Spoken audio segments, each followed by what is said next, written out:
Ma fiancée est partie après avoir utilisé mon héritage pour monter sa boutique. Des mois plus tard, elle est revenue en suppliant, mais il était trop tard pour annuler ce que j'avais fait. Moi, un homme de 28 ans, j'ai rencontré ma fiancée, une femme de 25 ans nommée Daisy, il y a 4 ans, lors de ma dernière année d'école de commerce. Je travaillais à temps partiel dans un café près du campus pour compléter mes prêts étudiants. Ce n'était pas glamour, mais ça payait les factures. Elle venait 3 soirs par semaine avec d'énormes manuels d'histoire de l'art, des pense-bêtes dépassant de toutes parts, commandant toujours le même thé et le sirotant pendant des heures. Vous savez, les recharges sont gratuites, n'est-ce pas, ai-je finalement dit un soir après l'avoir regardé faire durer la même tasse pendant 4 heures. Elle a levé les yeux, surprise que quelqu'un lui parle. Vraiment? Même pour le thé? C'est comme ça que ça a commencé. Aussi simple que ça. Je ne cherchais rien de sérieux à l'époque. Mon objectif était de finir mes études et de décrocher un bon travail. Les rencontres amoureuses figuraient loin sur ma liste de priorités. Mais il y avait quelque chose chez elle, pas seulement son apparence, bien qu'elle fût séduisante de cette manière fille intello sans maquillage, mais la façon dont son visage s'illuminait quand elle parlait de l'art de la Renaissance ou d'un peintre obscur dont je n'avais jamais entendu parler. Elle avait une passion, et c'était contagieux. Notre premier rendez-vous n'était même pas censé être un rendez-vous. Elle m'a demandé si je voulais aller voir un vernissage en centre-ville après mon service. Je me suis dit, pourquoi pas? C'est mieux que de rentrer voir le marathon de jeux vidéo de mon colocataire. La galerie présentait une exposition d'avant-garde avec des installations entièrement faites de plastique recyclé. Pas vraiment mon truc, mais en la regardant analyser chaque pièce, expliquant le symbolisme et la technique, j'étais fasciné non pas par l'art, mais par elle. Après mon diplôme, j'ai décroché un bon poste dans une société de conseil financier. Le salaire était bon, mais les horaires étaient brutaux, les semaines de 60 à 70 heures n'étaient pas rares. Pendant ce temps, Daisy travaillait d'arrache-pied pour son master en histoire de l'art. Elle était diablement intelligente mais avait du mal à trouver sa voie. Nous avons emménagé ensemble après environ 18 mois. Rien d'extraordinaire, un appartement de 2 chambres dans un quartier correct, partageant le loyer à 60-40 puisque je gagnais plus.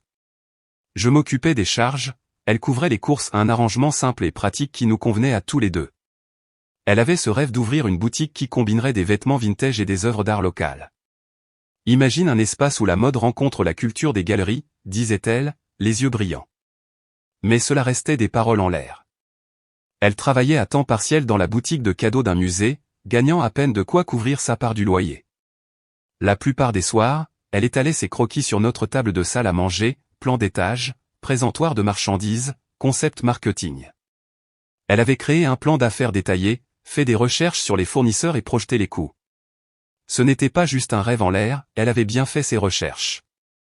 Le problème, c'est le capital de départ, disait-elle, la frustration perçant dans sa voix. Aucune banque ne me prendra au sérieux sans garantie ou historique commercial. Elle n'avait pas tort. Les chiffres étaient solides, mais les prêteurs traditionnels ne se bousculent pas pour financer les entrepreneurs débutants avec des diplômes en art. Nous nous sommes fiancés lors de notre 3e anniversaire. C'était pendant un week-end à la montagne où je l'ai demandé en mariage au coucher du soleil. La bague n'était pas énorme, mais elle était de qualité. J'avais économisé pendant des mois. Elle a pleuré quand je lui ai posé la question et a dit que c'était parfait. Ce soir-là, elle ne pouvait s'empêcher de regarder sa main, la façon dont le diamant captait la lumière. J'ai hâte de construire notre vie ensemble, a-t-elle dit. Je pensais que nous étions sur la même longueur d'onde. Environ 6 mois après nos fiançailles, ma grand-mère est décédée. Nous n'étions pas super proches, mais elle m'a laissé environ 78 000 $ après impôts. Pas une somme qui change la vie, mais une somme non négligeable non plus. Je prévoyais d'en investir la majeure partie, peut-être d'en utiliser une partie pour notre fonds de mariage. Mais Daisy parlait de plus en plus de son concept de boutique. Elle avait créé des planches d'inspiration, recherché des emplacements et même rédigé un plan d'affaires de base. Je pouvais voir à quel point cela comptait pour elle. Et si nous utilisions une partie de l'héritage pour lancer ta boutique, ai-je suggéré un soir. Sa tête s'est redressée d'un coup. Tu es sérieux? Pourquoi pas? Tu as la vision. Tu as juste besoin de capitaux. J'ai fait les calculs. Ton plan d'affaires est solide. Je n'étais pas juste gentil. Son plan tenait vraiment la route. Elle avait identifié un véritable manque sur le marché local. L'emplacement qu'elle avait en tête se trouvait dans un quartier en cours de revitalisation actuellement abordable mais avec une tendance à la hausse. Ses projections étaient conservatrices plutôt que trop optimistes, ce que j'appréciais. Elle avait même prévu 6 mois de fonctionnement à perte avant d'atteindre le seuil de rentabilité. « Mais c'est ton héritage », a-t-elle protesté. « Tu allais l'investir. Ce serait un investissement en nous, en notre avenir. » Nous avons passé les semaines suivantes à affiner son plan d'affaires. Je l'ai présenté à un ami de l'école de commerce spécialisé dans les startups de vente au détail, et il a proposé quelques ajustements solides à son modèle. Nous avons recherché des fournisseurs, négocié avec des vendeurs et élaboré un calendrier de lancement réaliste. Nous avons trouvé une petite vitrine dans un quartier en plein essor avec un loyer raisonnable. J'ai avancé 62 000 $ au total, premier et dernier mois de loyer, rénovation, achat de stock, développement du site web, images de marque, support marketing tout. L'espace nécessitait des travaux, mais rien de structurel, nouvelle peinture, éclairage modernisé, quelques étagères sur mesure. Je me suis occupé des négociations avec l'entrepreneur pendant que Daisy se concentrait sur la sélection des marchandises et l'agencement du magasin. Nous nous complétions bien, sa vision créative, mon exécution pratique. Nous avons rédigé un accord simple détaillant mon investissement et les rendements attendus, faisant de moi un partenaire silencieux dans l'entreprise. Rien de sophistiqué, mais juridiquement contraignant. Mon nom figurait sur le bail, les factures, l'enregistrement de l'entreprise. Non pas que je ne lui faisais pas confiance, mais parce que c'était une mesure de prudence commerciale. Ça me semble excessif, a-t-elle dit alors que nous signions l'accord de partenariat. Mieux vaut l'avoir et ne pas en avoir besoin que d'en avoir besoin et ne pas l'avoir, ai-je répondu. Si tout se passe comme prévu, ce document prendra juste la poussière dans un tiroir. Je ne savais pas alors à quel point ce bout de papier deviendrait crucial. Le jour où nous avons eu les clés de la boutique, elle était aux anges.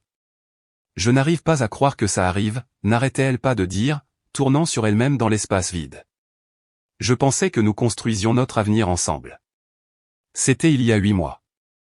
Le changement ne s'est pas fait du jour au lendemain. Il a commencé à peu près au moment où la cousine de Daisy, Belle, a déménagé en ville.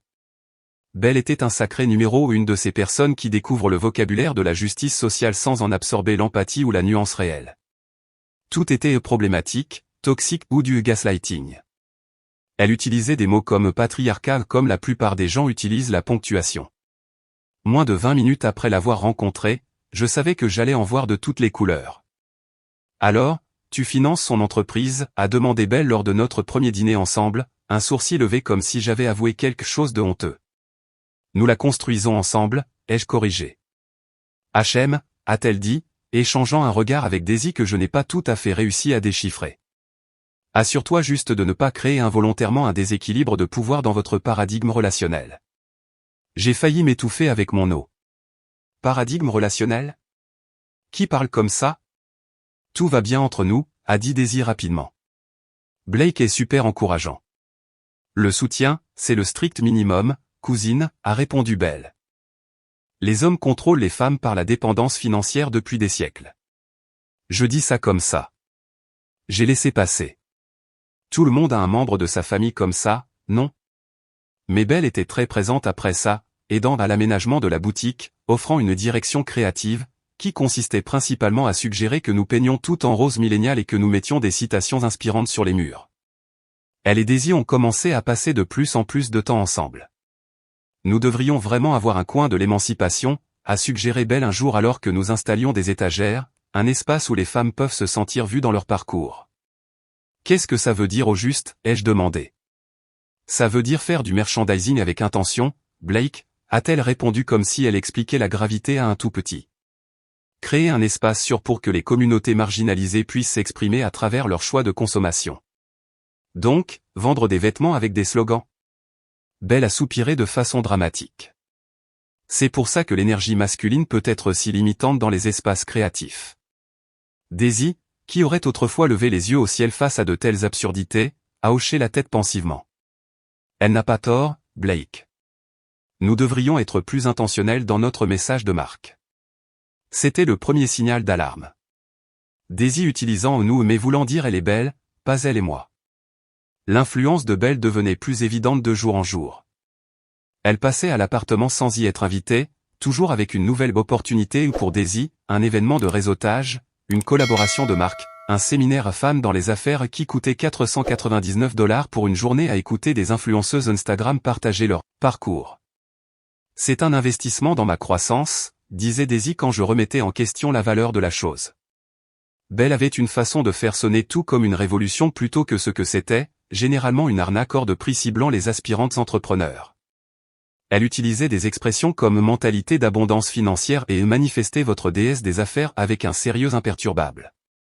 Tu dois t'entourer d'individus à haute vibration qui élèvent ton essence féminine, a-t-elle dit à Daisy lors d'un brunch un dimanche. J'étais assis juste là. L'énergie de certaines personnes t'empêche simplement d'atteindre ton plein potentiel. Elle m'a jeté un regard en disant cela. Subtil. As-tu pensé à créer des cartes d'affirmation à vendre à la caisse, a-t-elle continué. Quelque chose comme, je mérite la richesse parce que ma sagesse utérine l'exige. J'ai attendu que Daisy rit. Elle ne l'a pas fait. Au lieu de ça, elle a sorti son téléphone et a commencé à prendre des notes. Et les choses ont commencé à changer. La boutique, que nous avions nommée Rétro Perspective, l'idée de Daisy, que je trouvais intelligente, a ouvert avec un succès décent. Pas des richesses du jour au lendemain, mais une croissance régulière. Daisy avait un bon œil pour la marchandise et un contact naturel avec les clients. Je gardais mon travail de jour mais aidais avec la comptabilité les week-ends, je dépannais le site web et je gérais les impôts et les choses en coulisses qui faisaient tourner l'entreprise. Environ 3 mois plus tard, Daisy a commencé à changer. De petites choses au début. Elle a créé un compte Instagram distinct pour la boutique qui est rapidement devenu plus à son sujet qu'à celui de la marchandise. Beaucoup de photos soigneusement posées, un éclairage professionnel, des légendes sur la manifestation de l'abondance et l'entrepreneuriat féminin. Elle a commencé à s'habiller différemment. Pas mal, juste différemment plus soigné. Tout devait correspondre à l'esthétique de la boutique. Elle a commencé à porter ses grosses boucles d'oreilles voyantes qu'elle aurait méprisées 6 mois plus tôt. Son téléphone sonnait constamment de notifications. Quand je demandais, elle disait, juste du réseautage ou construire la marque. Elle a commencé à utiliser des mots comme collaborer et création de contenu dans les conversations de tous les jours. Nos amis communs l'ont remarqué aussi. Est-ce que Daisy va bien, a demandé mon ami Drew lors d'une soirée poker. Elle semble différente. Elle est juste occupée avec la boutique, ai-je dit, ne voulant pas admettre que quelque chose n'allait pas. Oui, on voit ça sur Instagram, a répondu sa femme, Jen, en échangeant un regard avec lui. Jean, constamment. J'ai haussé les épaules, mais ça n'arrêtait pas de s'amplifier. Bientôt, Daisy traînait avec un nouveau groupe de personnes, d'autres propriétaires de petites entreprises et des influenceuses qui semblaient toutes partager la même esthétique et le même vocabulaire et des filles qui s'appelaient The Boss Babe sans ironie et publiaient des messages sur l'élévation de leur marque personnelle. Un soir, je suis rentré à la maison pour trouver Daisy en train de se filmer en train de déballer de nouvelles marchandises, narrant chaque article comme si elle animait une émission de télévision. Aujourd'hui, nous déballons notre nouvelle collection de lin éthique, provenant d'artisanes émancipées. Tu sais, ai-je interrompu quand elle a finalement terminé, ces artisanes émancipées sont en fait un fournisseur que tu as trouvé sur Alibaba. Le salaire minimum dans cette région est d'environ 3 $ par jour. Elle m'a fusillé du regard. Tu ruines mon contenu. Je constate un fait, ai-je rétorqué. Si tu vas commercialiser quelque chose comme éthique, ça devrait vraiment être éthique. C'est un message aspirationnel, a-t-elle répondu, en utilisant des guillemets avec ses doigts. Belle dit que les consommateurs répondent plus à la narration qu'aux faits. C'est littéralement de la publicité mensongère. Mon Dieu, pourquoi essaies-tu toujours de me mansplainer mon entreprise? Je l'ai regardé, vraiment confus. Mansplainer? Daisy, nous avons construit ça ensemble. Depuis quand donner son avis c'est mansplainer? Elle a levé les yeux au ciel. Tu ne comprendrais pas. Belle dit que les hommes se centrent généralement dans les histoires de réussite des femmes parce qu'ils sont socialisés pour s'attribuer le mérite de tout. C'est là que j'ai réalisé que je me disputais avec Belle par procuration. Daisy ne faisait que répéter des phrases qu'elle avait entendues, sans exprimer ses propres pensées. Belle était toujours là, en marge, encourageant cette transformation. Tu vibres enfin à ta fréquence authentique, disait-elle à Daisy, quoi que diable cela puisse vouloir dire. Pendant ce temps, je devenais de plus en plus insignifiant. Daisy a cessé de me demander mon avis sur les décisions commerciales, a commencé à planifier des réunions créatives quand elle savait que je serais au travail, et a commencé à parler de rétro-perspective comme ma boutique au lieu de notre boutique. Dans les conversations, l'entreprise elle-même montrait des signes inquiétants. Daisy, sous la direction de Belle, avait commencé à orienter l'inventaire vers des articles avec des slogans inspirants et des marges plus élevées plutôt que les pièces vintage de qualité qui avaient initialement attiré les clients. Les ventes étaient irrégulières, de grosses pointes quand elle publiait quelque chose qui gagnait en popularité, suivi de jours de quasiment rien. Nous devons nous concentrer sur un revenu quotidien constant, pas seulement sur les succès des réseaux sociaux, ai-je suggéré après avoir examiné les chiffres mensuels. Le denim vintage est toujours notre catégorie à plus forte marge. Peut-être le mettre plus en avant.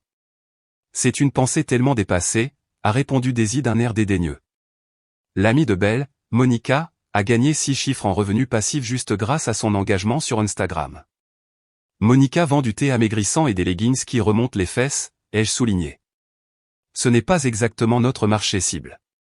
Tu ne comprends tout simplement pas le marketing moderne, a-t-elle dit en levant les yeux au ciel. Tout est question de développement de la marque personnelle maintenant. La boutique se transformait progressivement d'un concept vintage art soigné en ce qui ressemblait à toutes les autres boutiques à pas d'Instagram, des enseignes au néon avec des citations inspirantes génériques, des bougies hors de prix avec des noms comme Rage féministe et Larme du patriarcat, et des portants d'articles de gros majorés de 400% parce qu'ils avaient des slogans émancipateurs sérigraphiés dessus. Les clients l'ont remarqué aussi. Les avis mentionnaient le changement d'orientation, plusieurs clients de longue date exprimant leur déception face à la nouvelle direction. Daisy les a rejetés comme étant de l'énergie négative. Un collectif d'entreprises de femmes locales nous avait approchés pour un partenariat potentiel.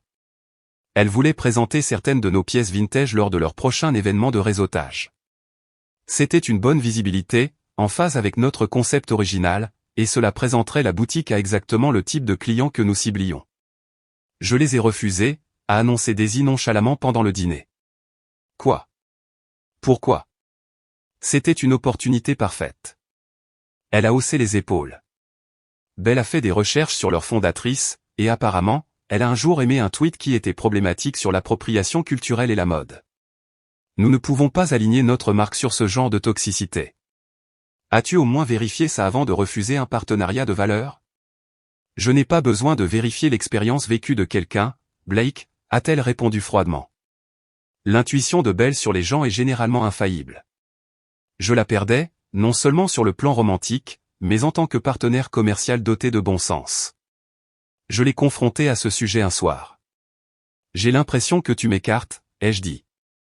De l'entreprise et de nous. Tu es paranoïaque, a-t-elle répondu, levant à peine les yeux de son téléphone. Je ne fais que développer la marque. C'est du marketing, Blake. Tu ne comprendrais pas le côté créatif. J'ai laissé tomber, mais j'aurais dû voir ce qui se préparait. C'était un mardi soir quand tout a implosé. Je suis rentré du travail pour trouver Daisy assise à notre table de cuisine, faisant défiler son téléphone. Elle avait été à un brunch de réseautage avec Belle et leur nouvelle bande. Il faut qu'on parle, a-t-elle dit en levant enfin les yeux. Ces 4 mots qui ne précèdent jamais rien de bon. Elle avait retiré sa bague de fiançailles. Elle reposait sur la table entre nous comme un canari mort dans une mine de charbon. Je pense que j'ai dépassé cette relation, a-t-elle poursuivi, sa voix étrangement répétée. Je suis à un stade différent maintenant, je vibre à une fréquence plus élevée. J'ai besoin de quelqu'un qui corresponde à mon énergie, qui comprenne mon parcours. Je l'ai regardée, essayant de reconnaître la femme que j'avais demandée en mariage. De quoi tu parles, ai-je finalement réussi à dire. Est-ce que c'est à propos de la boutique? Parce que si tu te sens. Tout ne tourne pas autour de la boutique, Blake, m'a-t-elle coupé. C'est une question de croissance émotionnelle. Tu ne comprendrais pas. Et c'est moi, ai-je dit, ma voix se durcissant. Elle a soupiré comme si j'étais un enfant aux prises avec des mathématiques de base. J'ai besoin de m'aligner avec quelqu'un qui est à mon niveau, quelqu'un qui comprend l'ambition et la vision. Toi, tu es juste, confortable. Et je ne suis pas faite pour le confort. Confortable, ai-je répété. Tu veux dire le confort de moi finançant toute ton entreprise. Ce genre de confortable? Tu vois, c'est exactement de ça que je parle, a-t-elle dit en levant les mains. Tu réduis toujours tout aux finances. Il y a plus dans la vie que des feuilles de calcul, Blake. Il y a aussi plus dans la vie que des filtres Instagram et des mots à la mode, mais nous y voilà. Elle s'est levée. Belle avait raison à ton sujet. Tu es menacée par les femmes fortes. J'ai presque ri. Belle? La fille qui se dit féministe tout en vivant au crochet de ses parents à 32 ans? C'est d'elle que tu prends des leçons de vie maintenant? Au moins, elle soutient mes rêves au lieu d'essayer de les contrôler avec de l'argent, a rétorqué Daisy. Les contrôler? Je les ai financés. Et tu ne m'as jamais laissé l'oublier, a-t-elle dit en attrapant son sac à main. Je vais rester chez Belle pendant un moment. J'ai besoin d'espace pour recentrer mon énergie. Et la bague, ai-je demandé, en hochant la tête vers le diamant toujours sur la table. Elle a marqué une pause, puis a haussé les épaules. Garde-la. Ce n'était de toute façon pas vraiment mon style. Et sur ce, elle est partie. Je suis resté assis là pendant un long moment, à regarder la bague. Il ne s'agissait pas seulement de la fin de notre relation. Les gens se séparent tout le temps. Il s'agissait de voir quelqu'un que j'aimais se transformer en quelqu'un que je reconnaissais à peine, quelqu'un qui pouvait réécrire toute notre histoire commune pour l'adapter à un récit qui faisait d'elle l'héroïne et de moi le méchant. Plus tard dans la nuit, mon téléphone a vibré avec un texto de Drew. Je viens de voir la story Instagram de Daisy. Ça va, mec? Je n'avais pas consulté les réseaux sociaux. J'ai ouvert Instagram pour découvrir que Daisy avait déjà posté un selfie d'elle regardant d'un air songeur par la fenêtre de l'appartement de Belle, avec la légende, parfois, la chose la plus courageuse que vous puissiez faire est de vous éloigner de ce qui ne sert plus votre plus grand dessein. Amour de soi, nouveau départ. Belle avait commenté, tellement fier de toi d'avoir choisi de te mettre en premier, reine. Les hommes essaieront toujours de te couper les ailes quand tu es prête à t'envoler. 27 personnes avaient déjà aimé, y compris plusieurs de nos amis communs. J'ai fermé l'application et me suis versé de l'eau. Ça allait devenir compliqué. Le lendemain matin, mon téléphone a explosé de notifications. Daisy avait publié une série de stories Instagram et un post sur sa grille qui m'ont fait bouillir le sang. La légende disait, passer au niveau supérieur signifie lâcher prise. Tellement reconnaissante pour ce parcours de découverte de soi et d'entrepreneuriat. J'ai bâti cette entreprise à partir de rien d'autre qu'un rêve et de la détermination. Personne ne croyait en moi, mais me voilà. La preuve que les femmes n'ont pas besoin d'un homme pour réussir. Self-made maker boss babe, faites confiance au processus. Les photos la montraient dans la boutique, artistiquement disposée parmi la marchandise, regardant d'un air songeur par la vitrine comme si elle posait pour un magazine. Les commentaires affluaient. Tellement fier de toi, ma belle. Voilà à quoi ressemble l'indépendance. Oui, reine. Connais ta valeur. Belle avait commenté aussi. Voilà ce qui arrive quand on arrête de laisser la masculinité toxique limiter son potentiel. J'ai regardé mon téléphone avec incrédulité. Faites toute seule? J'avais signé les chèques pour chaque article de ce magasin. J'ai essayé d'appeler Daisy. Pas de réponse. J'ai envoyé un texto demandant ce qui se passait, bon sang. Pas de réponse. Au cours des jours suivants, ça a empiré. Plus de publications, plus de stories, toutes insinuant qu'elle avait bâti cette entreprise par la seule force de sa volonté. Des références vagues à surmonter des obstacles et se libérer de la négativité. Ne me mentionnant jamais par mon nom, mais l'implication était claire, je l'avais freinée. Puis un ami commun, Nat, m'a envoyé des captures d'écran d'une story Instagram privée que Daisy avait publiée, une que j'avais été délibérément exclu de voir. Le texte superposé disait « Rappelle que l'abus financier est toujours un abus. Ce n'est pas parce que ça ne laisse pas de bleu que ce n'est pas de la violence. » Tellement reconnaissante de reprendre mon pouvoir. Le message de Nat disait « Mec, c'est quoi ce délire? C'est dingue. Tu dois voir ce qu'elle dit sur toi. » Il a enchaîné avec des captures d'écran d'une discussion de groupe où Daisy et Belle discutaient activement de moi. Belle avait écrit « Le manuel classique du narcissique. » Il a financé l'entreprise pour te maintenir dépendante de lui. Une prison financière reste une prison. Daisy avait répondu avec une série d'émojis applaudissant. Un autre message de Daisy disait « Il a littéralement essayé de mettre son veto sur mes décisions commerciales parce qu'il le savait mieux. Il m'a dit que je faisais de mauvais choix ou parce que je suivais mon intuition au lieu de ses précieuses feuilles de calcul. » La conversation continuait avec Belle suggérant que Daisy devrait envisager de parler à un défenseur des droits parce que ce que j'avais fait pourrait être qualifié d'abus économique. Nat a ajouté, juste pour que tu saches, j'ai dit que c'était n'importe quoi. Je leur ai dit, je te connais depuis des années et ça ne te ressemble pas du tout. Ils m'ont retiré de la discussion après ça. Puis les amis communs ont commencé à agir bizarrement. Certains ont cessé de répondre à mes textos. D'autres ont envoyé des messages gênés du type « tiens bon » sans donner de détails. Quelques-uns ont carrément demandé si ce que Daisy disait était vrai.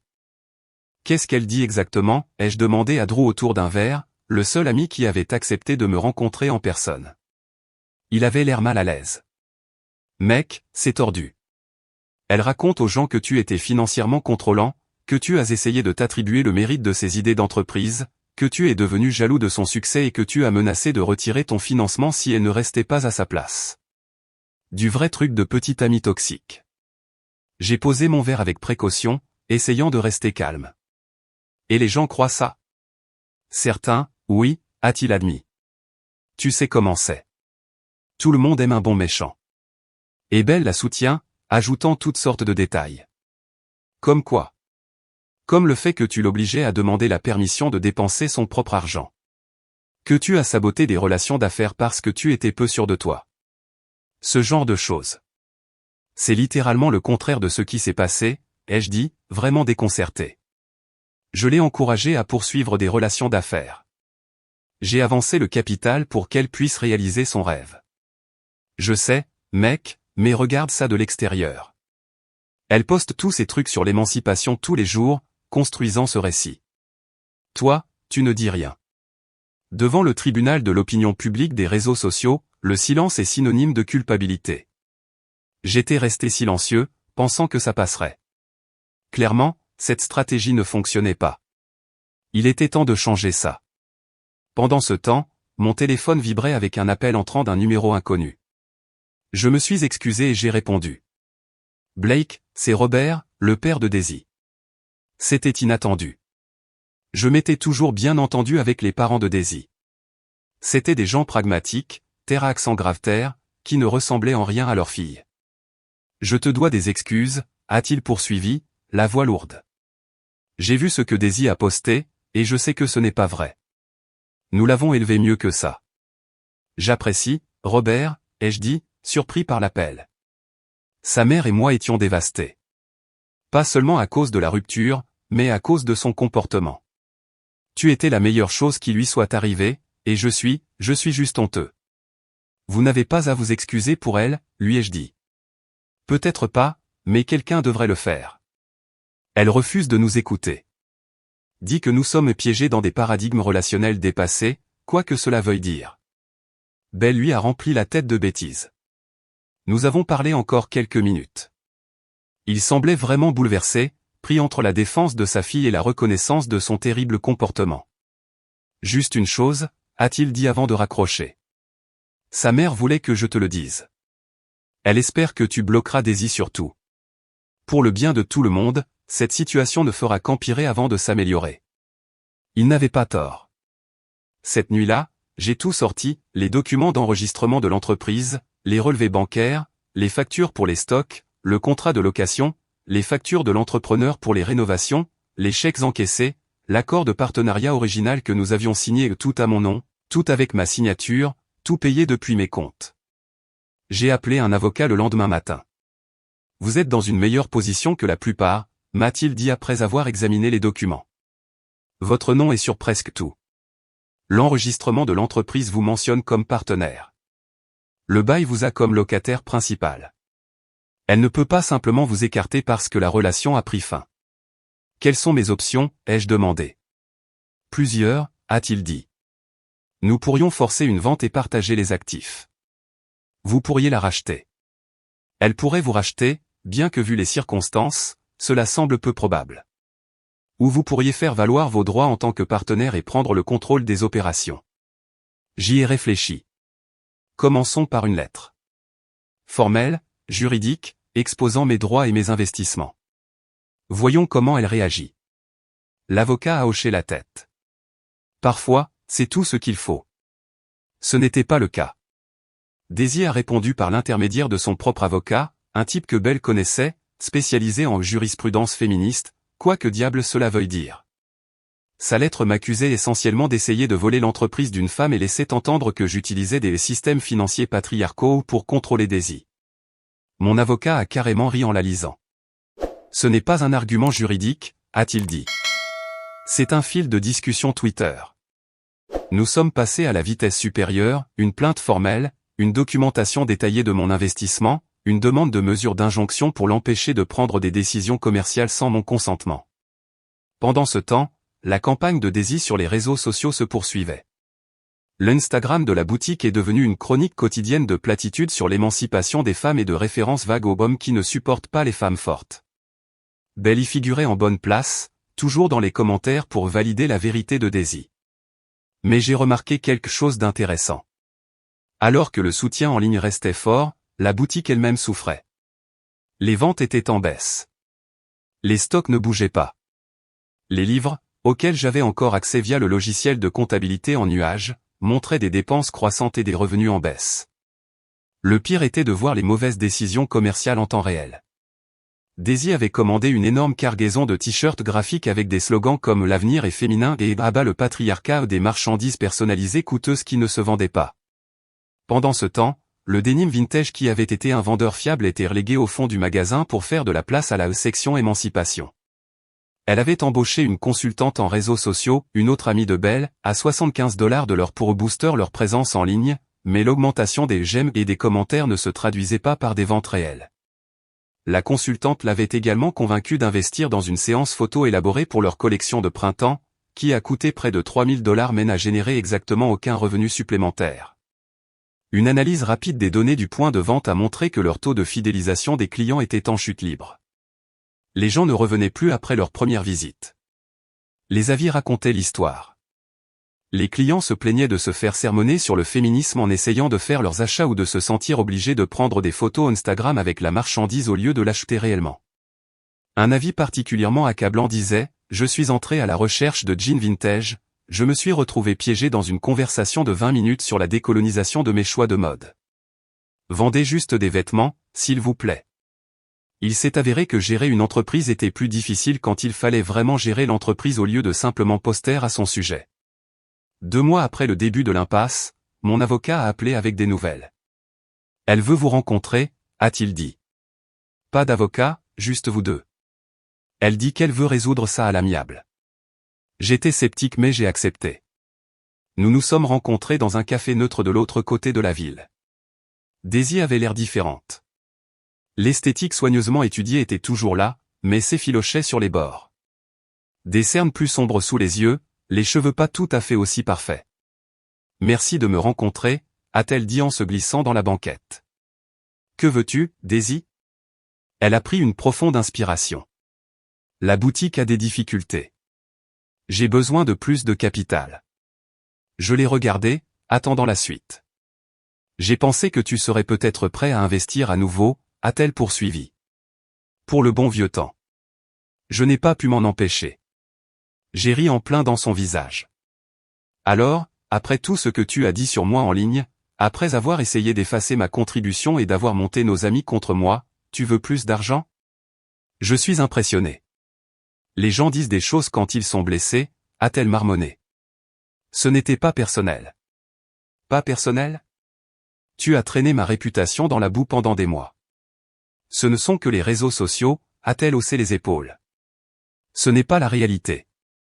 Dis ça à mes parents qui ont reçu des appels inquiets ou à mon patron qui m'a pris à part pour me demander si tout allait bien à la maison. Ça nous a semblé bien réel. Elle a baissé les yeux. Je suis désolé si c'est arrivé, mais j'ai besoin d'aide. La boutique, c'est tout pour moi. C'est drôle. Je pensais que j'étais tout pour toi, un jour. Les choses changent. Que veux-tu, a-t-elle finalement demandé. La fermer, ruiner quelque chose pour lequel j'ai travaillé si dur? Tu veux dire quelque chose que j'ai payé et que tu as prétendu avoir construit toi-même? Elle n'a pas eu de réponse à ça. Voici ce qui va se passer, ai-je dit en me penchant en avant. Tu as 2 options. 1. Nous mettons l'entreprise en vente, nous remboursons les dettes restantes, et nous partageons ce qui reste sur la base de notre accord de partenariat, qui me favorise largement puisque j'ai fourni tout le capital. Ou 2, tu rétablis publiquement la vérité sur qui a financé cette entreprise, tu rachètes ma part au fil du temps avec intérêt, et tu arrêtes de traîner mon nom dans la boue. Je n'ai pas les moyens de te racheter, a-t-elle admis. Alors je suppose que c'est l'option 1. Elle a eu l'air paniquée. Tu la fermerais vraiment? Après tout? J'ai ri à nouveau. Oui, Daisy. Surtout après tout. Le lendemain, toute la présence de Daisy sur les réseaux sociaux est devenue silencieuse. Pas de publications, pas de stories, pas de commentaires, silence radio. 3 jours plus tard, l'Instagram de la boutique a publié un simple carré noir avec du texte blanc, déclaration de rétro-perspective. Dans un souci de transparence, je dois clarifier certaines déclarations antérieures. Cette entreprise a été rendue possible grâce à un investissement important de mon ancien partenaire, Blake. Les affirmations suggérant que je l'ai bâti seul étaient incorrectes et trompeuses. Je m'excuse pour toute méprise. Ce n'était pas exactement un aveu complet, mais c'était quelque chose. J'ai appris plus tard que mon avocat avait aidé à la rédiger dans le cadre de notre règlement. Les termes étaient simples, la boutique continuerait de fonctionner. Daisy resterait le visage et la gérante au quotidien. Je conserverais 51% des parts mais resterait en coulisses. Elle effectuerait des paiements mensuels pour racheter ma part sur 5 ans avec intérêt, et elle cesserait toute référence négative à mon égard, directe ou implicite. Les commentaires sur cette publication étaient fascinants. De la confusion, des questions, un peu de soutien, mais surtout un silence gêné. Belle, notamment, n'a pas commenté du tout. En fait, Belle avait ses propres problèmes. Quelqu'un, pas moi, avait compilé des captures d'écran de ses prises de position les plus problématiques sur les réseaux sociaux au fil des ans, des opinions racistes, des costumes d'Halloween relevant de l'appropriation culturelle, des tweets se moquant des survivants de diverses tragédies, le dossier d'annulation standard d'une influenceuse. Il a largement circulé dans leur cercle social, sapant efficacement sa position autoproclamée d'arbitre du wokeness. J'ai appris plus tard que c'était Nat qui avait monté l'exposé sur Belle. Cette fille l'avait bien cherché, m'a-t-il dit lors d'un déjeuner. Elle jouait à la guerrière de la justice sociale tout en ayant certaines des opinions les plus toxiques que j'ai jamais vues. L'hypocrisie était trop flagrante. La collection comprenait des perles comme Belle se moquant des pratiques autochtones tout en portant une coiffe à Coachella, des tweets blaguant sur des problèmes de santé mentale graves, et un billet de blog particulièrement accablant où elle avait écrit que les pauvres ont juste besoin de manifester une conscience de la richesse, tout en vivant sans payer de loyer dans le condo de ses parents en centre-ville. Le coup de grâce fut une série de messages privés entre Belle et une abonnée qui avait remis en question une de ses prises de position sur le féminisme. Belle avait répondu par une tirade d'insultes, culminant avec « Peut-être que si tu passais moins de temps à critiquer les femmes qui réussissent et plus de temps à travailler sur toi-même, tu ne serais pas si fauché et amer. » Pas exactement la solidarité, ma sœur qu'elle prétendait être. Les retombées ont été rapides. L'image soigneusement cultivée de Belle en tant que leader d'opinion progressiste s'est effondrée du jour au lendemain. Son nombre d'abonnés a chuté, et plusieurs partenariats de marques dont elle s'était vantée ont soudainement pris une direction différente.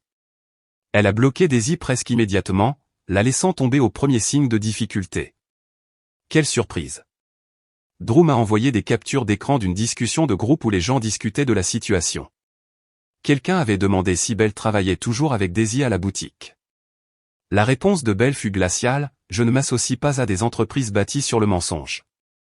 J'ai été trompé sur la nature du financement de rétro-perspective et je ne peux pas, en bonne conscience, continuer cette relation. Juste comme ça, elle avait réécrit l'histoire à nouveau. Maintenant, elle était la victime qui avait été trompée par Daisy, pas l'architecte de tout ce gâchis. Le type que Daisy voyait en parallèle, un collectionneur d'art entier qu'elle avait rencontré par le biais de la boutique, l'a complètement ignoré une fois qu'il a réalisé qu'elle n'était pas la magnate des affaires indépendantes qu'elle s'était présentée être. Il s'est avéré qu'il cherchait une situation de couple de pouvoir, pas une opportunité de sauvetage financier. Une de nos amies communes, Freya, m'a contacté environ un mois après que tout soit retombé. Je te dois des excuses, a-t-elle dit autour d'un café. J'ai cru sa version sans jamais demander la tienne. Ce n'était pas juste. Qu'est-ce qui t'a fait changer d'avis, ai-je demandé. Je l'ai vu en action lors d'un événement de réseautage la semaine dernière, a expliqué Freya. Elle racontait à un nouveau type comment elle avait démarré son entreprise à partir de rien d'autre qu'un rêve et de la détermination. Presque mot pour mot ce qu'elle avait posté en ligne. Quand quelqu'un a mentionné ton nom, elle a agi comme si tu n'étais qu'un ex qui avait essayé de s'attribuer le mérite de son succès après coup. Je savais que ce n'était pas vrai. Je me souviens quand vous planifiez ça ensemble. Freya n'était pas la seule. Progressivement, des amis qui s'étaient tus ont commencé à reprendre contact. Certains se sont excusés, d'autres ont simplement repris contact comme si de rien n'était. Je n'ai pas gardé de rancune. La plupart des gens évitent simplement les drames par instinct. Avec Belle partie et le petit ami volatilisé, la nouvelle vie soigneusement construite de Daisy s'est effondrée. La plupart de la foule des Boss Babe est passée à la prochaine histoire inspirante. Elle était de l'histoire ancienne. Aux dernières nouvelles, elle logeait sur le canapé d'un photographe, gérant toujours la boutique, mais avec beaucoup moins de fanfare sur les réseaux sociaux. Il y avait une certaine satisfaction à voir la boutique revenir progressivement à son concept original. Le coin de l'émancipation a disparu. Les pièces vintage ont réintégré les présentoirs de devant. Les ventes se sont lentement redressées alors qu'elles se reconcentraient sur l'entreprise plutôt que sur la performance de la gestion d'une entreprise. J'ai croisé ses parents dans un restaurant du centre-ville environ 6 mois après que tout soit retombé. Sa mère m'a serré fort dans ses bras, les larmes aux yeux. « Je suis tellement désolée pour tout ça », a-t-elle dit. « Nous l'avons élevé mieux que ça, je le jure. »« Ce n'est pas votre faute », l'ai-je assuré. « Comment va-t-elle » ai-je demandé, plus par politesse que par réelle préoccupation. « Assagi », a répondu sa mère. Enfin. Elle est de retour dans la réalité maintenant que sa cousine est passée à sa prochaine victime. Ils m'ont posé des questions sur moi, mon travail, si je voyais quelqu'un de nouveau, une conversation normale et polie qui évitait soigneusement l'éléphant dans la pièce, que leur fille avait essayé de m'effacer d'une entreprise que j'avais financée et avait sali ma réputation dans le processus. Quant à moi, j'ai pris les paiements mensuels et les ai directement investis dans un fonds d'investissement pour petites entreprises pour de vrais entrepreneurs autodidactes. J'ai créé une bourse anonyme spécifiquement pour les étudiants en commerce se concentrant sur l'innovation dans le commerce de détail. La boutique elle-même se porte bien maintenant, mieux depuis que Daisy a commencé à se concentrer sur, vous savez, la gérer réellement au lieu de simplement poster à son sujet. Je reste complètement en retrait. Mon avocat gère toute communication nécessaire. Un moment particulièrement satisfaisant est survenu environ 8 mois après notre séparation. Je déjeunais avec un collègue lorsque sa partenaire nous a rejoints, une femme qui dirigeait un incubateur de petites entreprises pour l'université locale. Blake a un bon œil pour les concepts commerciaux viables, lui a dit mon collègue. Tu devrais lui demander son avis un de ces jours. En fait, nous cherchons des mentors pour notre nouvelle cohorte, a-t-elle répondu en me tendant sa carte. Des gens avec une expérience du monde réel dans le financement et le lancement de concepts de vente au détail réussis. Seriez-vous intéressé ? J'ai accepté de rencontrer certains de ces étudiants. Je n'ai jamais mentionné Daisy ou rétro-perspective pendant les sessions, j'ai juste partagé des conseils pratiques sur les fondamentaux de l'entreprise, en évitant les indicateurs de vanité des réseaux sociaux, et l'importance de la substance sur le style, le genre de conseils que Daisy avait autrefois apprécié avant que les j'aime d'Instagram ne deviennent sa mesure du succès. La bague de fiançailles est dans mon coffre-fort, non pas comme un souvenir, mais comme un rappel, quand quelqu'un vous montre qui il est vraiment, croyez-le du premier coup. J'ai tourné la page. J'ai eu une promotion au travail et j'ai commencé à fréquenter quelqu'un qui comprend la différence entre être un soutien et être un portefeuille, quelqu'un qui valorise le fait de construire quelque chose ensemble plutôt que de simplement en avoir l'air. Aux dernières nouvelles, par le bouche à oreille, Daisy essayait de vendre une partie des stocks excédentaires de la boutique sur Craigslist pour couvrir les frais de fonctionnement. La dernière livraison de sacs fourre-tout à l'avenir et féminin ne s'était pas exactement arrachée. Il s'avère que les clients se soucient plus de la qualité et de la valeur que du féminisme performatif. Qui l'eût cru ? Elle poste encore occasionnellement sur le fait d'être une femme entrepreneur, mais l'engagement n'est qu'une fraction de ce qu'il était. L'algorithme est impitoyable. Quand vous arrêtez de fournir du drame, les gens arrêtent de prêter attention. Ces stories présentent maintenant de vraies marchandises au lieu de citations inspirantes et de selfies filtrés. Un progrès, je suppose. Toute cette expérience m'a appris une leçon coûteuse mais précieuse, il y a une grande différence entre investir dans le rêve de quelqu'un et financer l'illusion de quelqu'un. J'aurais juste aimé savoir à quoi j'avais affaire avant de signer ces chèques. Mais bon, au moins, j'ai gardé les reçus.